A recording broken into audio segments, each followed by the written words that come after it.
for their summit of Mount Everest later in the year. Now, the event, titled 100,000 Stairs of Hope, is happening at the Westcliff Hotel vicinity in Johannesburg.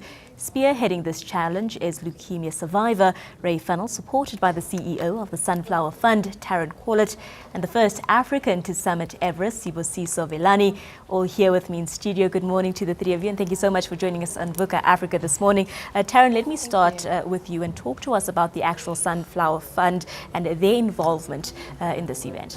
Okay, well, I think it's nice to go back in time a little bit.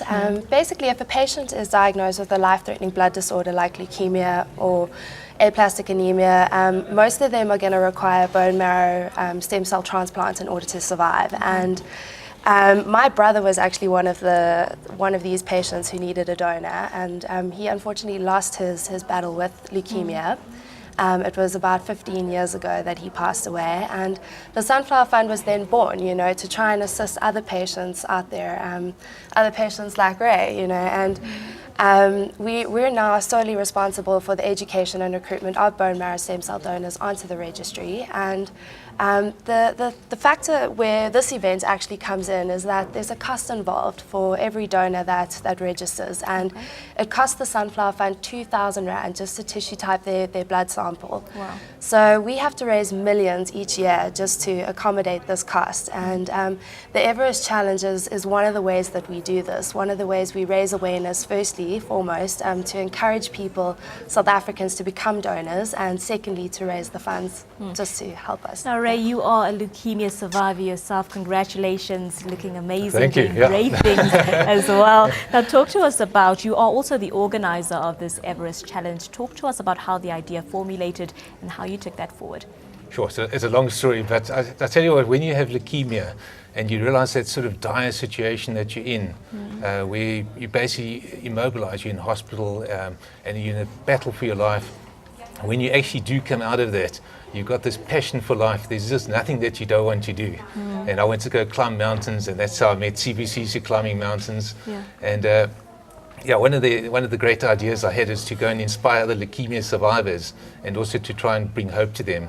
And that's what we had this idea for the event. Is we were training at the Westcliff stairs one day, and I thought, what is it like to actually climb the whole height of Mount Everest on the stairs?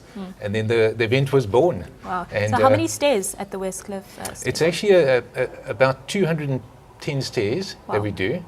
It's very steep. And actually, that's where Bruce Fordyce used to do all his training for the comrades. Oh, nice. So speak to us about, obviously, let me come rather to you, Sibusiso. You were the first African to summit Mount Everest, an amazing task on its own. Absolutely. Take us through, first, how the idea formulated. I mean, why were you so interested in climbing Mount Everest? And secondly, take us through your journey. The journey to climbing Everest was very transforming for me. It took about 2 months of being on the mountain, and I'd never been an interested or keen climber when I was young. But one day I was challenged by a fellow friend of mine who said he thought that Africans had the ability to climb big mountains, not just Everest.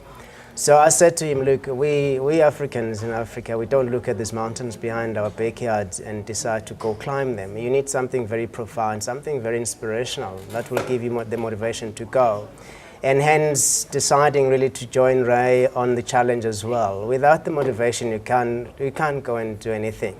So I got the motivation to really go out there and be the first, obviously, African to stand on the summit of the highest mountain in the world.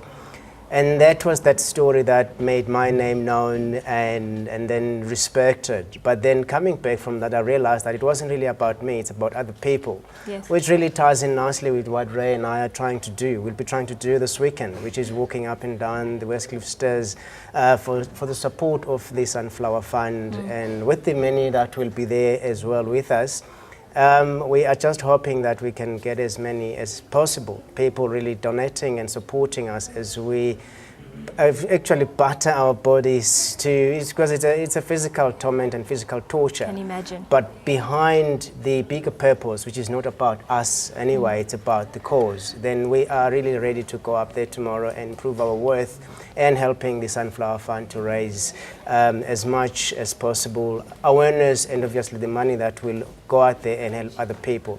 But my journey of climbing mountains has just been to go out there and be a living inspiration of what can be achieved if people really have a desire and join together to work as a team to achieve great things and greatness. I believe in that with my heart and soul, and Ray is a living proof to that as well. Indeed. Now, Sibusiso, you've taken on Mount Everest. Talk to us and compare. How are the stairs compared to the actual mountain? Because I don't think I would make it up 200 stairs, I must admit. I don't know if I would make it. I know. I thought about it yesterday. I said, well, if you were to think about 8,848 meters, it will really break you. But in all mountains are climbed the same way. You start from the base. So that means you've got to set your own little targets, because if you thought about the 200 sets or repeats of the stairs, that you can never comprehend in your mind. We did the same exercise about near 2 years ago.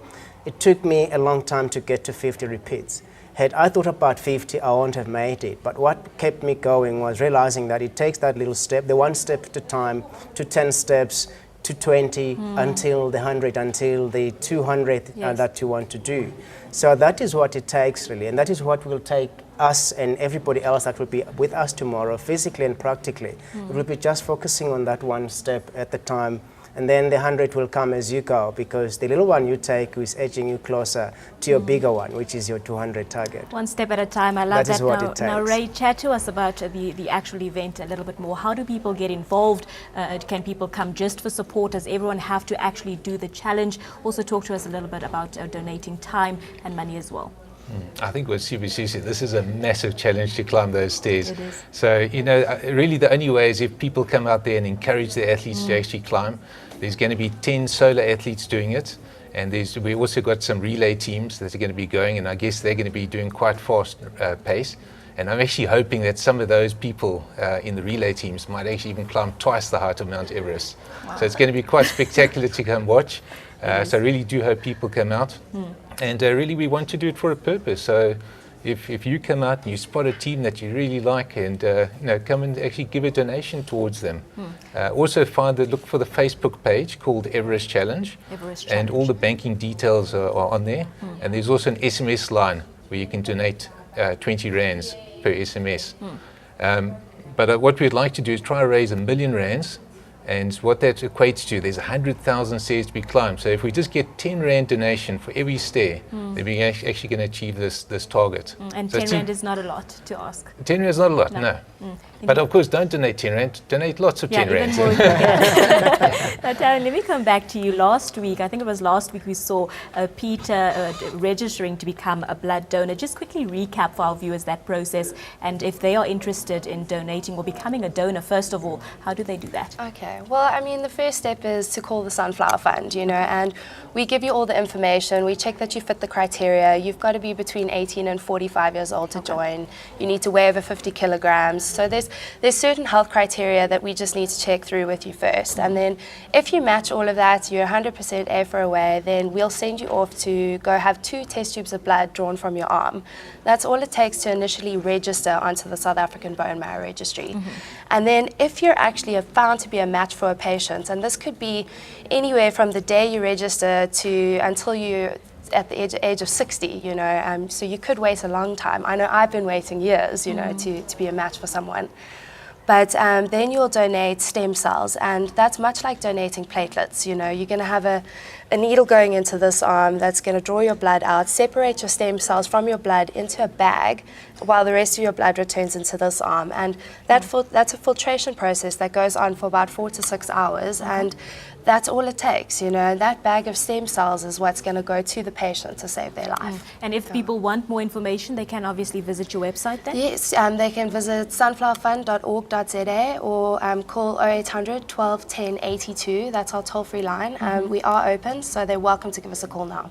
And Ray, I think just once more give out all of those details on how people can get involved, how people can SMS and make their donations. Just give out that SMS number once more, those details. Okay, so the number number for the SMS line is 40555, and you need to just put in the word stairs with an S on the end.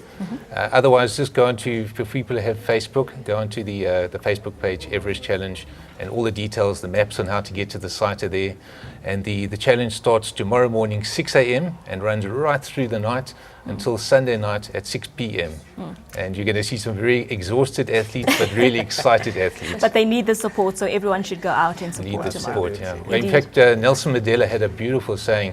It said, it always seems impossible until it's Until done. it's done, And indeed. we're hoping that that's going to be our motto. Indeed, I love that. Well, thank you very much, Ray, Tarryn, as well as Sibusiso for joining us, and all the best for tomorrow's event. Thank you so much. Now, that was Tarryn Corlett, CEO of the Sunflower Fund, as well as Ray Funnell. He's the organizer of the Everest Challenge, which is taking place tomorrow, as well as Sibusiso Vilane, who actually is the first African to summit Mount Everest. They're all taking place, and they will be out at the Westcliff Stairs in Johannesburg tomorrow, as well as the 22nd of March for the Everest Challenge. So if you are in the area and if you are interested, then make your way out there and support. Let's move on with our bulletin now. And the Kirstenbosch National Botanical